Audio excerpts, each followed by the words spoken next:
my name is Sarah Neighbor with Sarah Loves to Stamp, and I'm an independent Stampin' Up! Demonstrator, so all the products I show you are Stampin' Up! Products. So if you have any questions, feel free to contact me. Alright, so this little tool I'm going to show you today, this is Tool Time Thursday. I believe we're at number 20. Watch me get that wrong. Anyway, but it's on page 14 of our Spring Catalog 2013, which looks like that on the front. And I almost missed it the first several times I went through this catalog, just didn't even see it down there. And it's a really fun and easy tool to use. It comes like this, in this little like plastic pouch thing. So you just unzip it and pull it out. Really simple. I'll just set that aside. I really like, it's really easy to grip, so it's really ergonomically designed, and that's kind of fun.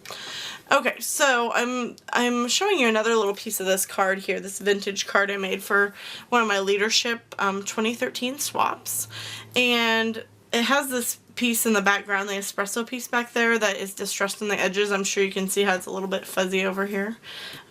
So I wanted to show you how I did that, so I'll set that card aside and I'll show you. Oh my goodness, I'm dropping things this morning. Okay, so this is just an early espresso piece of cardstock. You can do this to any cardstock, designer paper, whatever you want. It really is very versatile. And there are 8 different little blades around the side. I don't believe it matters which one you use in any way. It's just kind of which one, for when you're holding it, which one works better. I know that sometimes, like as I'm getting closer to a corner, I may use like the one up here. It just, you'll find when you get yours that you know, you just don't even really think about it, you just do it. So I hold it on one of the corners, and then I just start kind of scraping along the edge. I guess that's the best description. I'm holding the cardstock at pretty much a 90-degree angle to whichever blade I have coming at it. So I'm just scraping the edge of the cardstock to create that distressed look. And you can really pull in. I pulled pretty deep right there. Or you can just kind of glance over the top and get a less rough look. I pulled in pretty deep there too. I really like the character it gives when you pull pretty hard. I really like how distressed it looks. I think it's beautiful. This is a great technique to do for, hopefully you can still hear me over me doing that. I just thought of that. It's a great technique for vintage cards, as well as masculine cards, and you can even use it, you know, don't be afraid to use it on some of your more contemporary cards with some brighter cardstock or something. You know, the sky's the limit, and you can kind of control it. And you can see I kind of bend the cardstock as I go. Since I'm doing distressing anyway, I don't really care if it's bent a bit, and you'll probably never see that I bent it anyway, since it's just a small border on that card.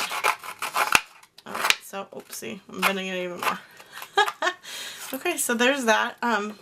So that's just one little way you can get some quick texture on a card. Like I said, it's great for masculine cards because it adds texture without adding, you know, froofy things. Sometimes ribbons or buttons, depending on the look of them, we don't think is so great for masculine cards, so that gives you a good option. One more thing I'll mention is you can kind of like, if you wiggle it a bit, you can cut right into the cardstock. Hopefully you can see I made that little V there. And so I like to do that sometimes, and then I like to bring the 2 pieces, you know, when you cut into it, there's a piece on the left and a piece on the right. And I kind of like to roll those edges up. And that's just a really distressed look. Like I said, it depends on what you want it to look like. But see, that created a really deep cut. And instead of just, let me do one more over here. There we go. Instead of just, you know, folding the sides up like this, which really doesn't look that bad, but it's just a little more vintagey and distressed looking if you roll them, and so I just kind of play with it between my, you know, I have my thumb and my forefinger on either side of the cardstock, and so I just kind of try and roll it back. Okay, so I just wanted to show you that. I'm loving this tool. I think it's great. It's so easy to use. It's a really good size. We used to have an old one, and it's quite a bit smaller, and I find this one easier to grip and use. One more thing to talk about here is your little, you know, the little goodies you have left over. You can use the Coordinations Dust Buddy to wipe it up, or more often, because I would rather just use the Coordinations Dust Buddy for coordinations. I just take my grid paper here, and I will just, you know, just fold it in half kind of, and just put it over the trash can and dump it, and it, you know, it dumps really well. It's, you know, very loose. So that's what I usually do there. You can also, sometimes when I'm doing a lot of distressing, I just do it right over the trash can. So those are just some additional tips to help you manage your mess. So anyway, I hope you enjoyed it. This is one of my favorite cards I've made in a long time, and I hope you liked it as well. And yeah, I hope you enjoyed some of the little techniques I showed you today with this awesome distress tool. So you guys have a great, great day, and head on over to my blog at www.sarahlovestostamp.com. And that's Sarah with an H. You know, I know they spell it different ways.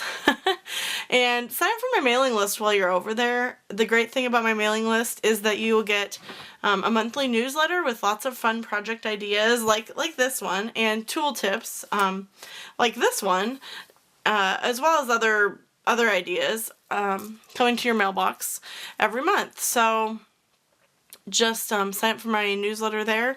You do have to click the link. Once you sign up, you'll click submit, and you'll and then you'll get an email, and you have to click that link as well. So you have to kind of, it's called a double opt-in. You have to tell it twice you want to join my mailing list. So check that out, and yeah, when you do that, you'll get a free video on 5 different ways to use shimmer paints, which are a really fun thing to use. So I hope you do that. Thank you so much for watching, and I will talk to you all very soon.